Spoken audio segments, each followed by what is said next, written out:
భద్రాద్రి కొత్తగూడెం జిల్లా చర్ల సిహెచ్సిలో పీఓ పర్యటించారు. ఈ సందర్భంగా పీఓ మాట్లాడుతూ వెనుకబడిన ఏరియాలో గర్భిణీ స్త్రీలకు ఎలాంటి సౌకర్యాలు కల్పించాలి, హాస్పిటల్లో ఉన్న మెడిసిన్ సమస్యలను త్వరలో తీరుస్తామని, హాస్పిటల్లో వైద్యుల నియామకం చేసి వైద్యులను 24 గంటలు అందుబాటులో ఉండేలా చూస్తానని, కొత్తగూడెంలో డ్రగ్ స్టోర్ను దసరా కల్లా ప్రారంభిస్తామని, భద్రాచలంలో మినీ డ్రగ్ స్టోర్ ప్రారంభించుటకు ఆరోగ్య శాఖ మంత్రి హామీ ఇచ్చారని తెలియజేశారు.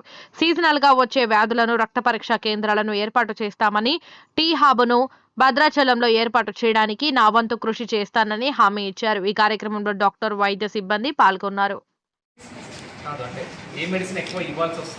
ఫీవర్ మెడిసిన్స్ గ్యాస్ బాగా ఇవ్వాల్సి వస్తుంది సార్. ఫీవర్స్ బాగున్నాయి సార్. ఎక్కువ ఎన్ఎస్ఎం పాజిటివ్ వాటికి రియాక్ట్ అవుతున్నాం సార్ బాగా. ఇంకా వచ్చి టైఫాయిడ్ కూడా బాగుంటుంది సార్. అంటే ఈ భగీరథ వాటర్ అవి వీళ్ళు మంచిగా హీట్ చేసి తాగకపోవడం అట్లా చెప్తున్నారు సార్. సార్ జీబీపల్లి, ఇక్కడ గుంపెట్టుగూడెం, తర్వాత లోపల ఏరియాస్ ఉన్నాయి సార్. కొత్తపల్లి, లింగాపురం, ఈ ఏరియాస్ నుంచి ఫీవర్స్ ఎక్కువ వస్తాయి. నిన్ననే ఐటీడీఏలను హానరబుల్ హెల్త్ మినిస్టర్ గారు, రాష్ట్రంలో ఉన్న 4 ఐటీడీఏలను హానరబుల్ హెల్త్ మినిస్టర్ గారు, ట్రైబల్ వెల్ఫేర్ సెక్రటరీ గారు, హెల్త్ సెక్రటరీ గారు చాలా డీటెయిల్గా 2.5 గంటల పాటు రివ్యూ చేశారు. సో మనకు ఎస్పెషల్లీగా రిమోట్ విలేజెస్లో ఏ ప్రాబ్లమ్స్ వస్తున్నాయి హెల్త్ విషయంలో, ఎస్పెషల్లీ గర్భిణీ స్త్రీల కోసం ఏమి వస్తున్నాయి, మనకు ప్రిమిటివ్ ట్రైబ్స్ ఉంటే వాళ్ళ కోసం ఏమైనా సపరేట్గా చేయాలా, ఇవన్నీ కూడా చాలా డీటెయిల్గా డిస్కషన్స్ అండ్ ఇన్స్ట్రక్షన్స్ వచ్చాయి.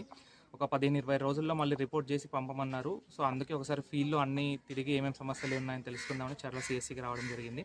సో నిన్న మీటింగ్ ప్రకారం హానరబుల్ హెల్త్ మినిస్టర్ గారు మనకు అష్యూరెన్సెస్ ఇచ్చిన దాంట్లో ఒకటి, ఇమీడియట్గా ఈ సిహెచ్సిలు ఏవైతే మనకు సిఎస్సి ఇక్కడ చర్ల కానీ, ఎల్లెందు కానీ, గార్ల కానీ ఎక్కడైతే క్యాడర్ స్ట్రెంత్ లేదో అది వెంటనే చేస్తామని చెప్పారు.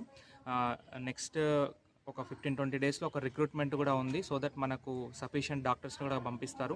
ఇంకొక సమస్య, రిమోట్ ఏరియాస్లో మనకు పనిచేస్తున్న డాక్టర్స్కి ఇంకా కొంచెం ఎక్కువ ఇన్సెంటివ్స్ ఇస్తే స్పెషలిస్టులు కూడా పనిచేస్తారన్న ఉద్దేశం మినిస్టర్ గారి దృష్టికి తీసుకెళ్లడం జరిగింది.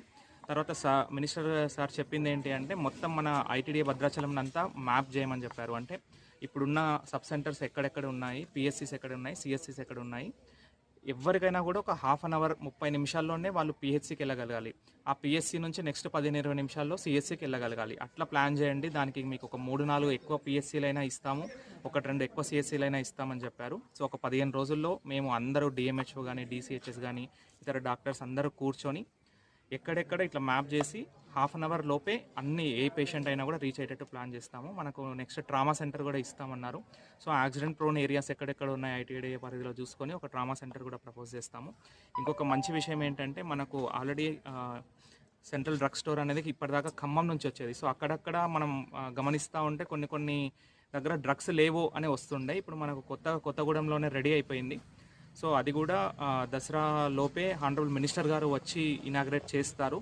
సో ఇది ఆల్రెడీ ఉన్నది. నిన్న మీటింగ్లో మనకు ఒక 2 కొత్త శాంక్షన్స్ వచ్చాయి. అవి మన ఐటీడీఏకు చాలా యూజ్ అవుతాయి. ఒకటి ఏంటంటే, ఈ సెంట్రల్ డ్రగ్ స్టోర్ అనేది కొత్తగూడెంతో పాటు భద్రాచలంకి కూడా మినీ డ్రగ్ స్టోర్ అని శాంక్షన్ చేస్తామని మనకు ప్రామిస్ చేశారు నిన్న అడిగినందుకు.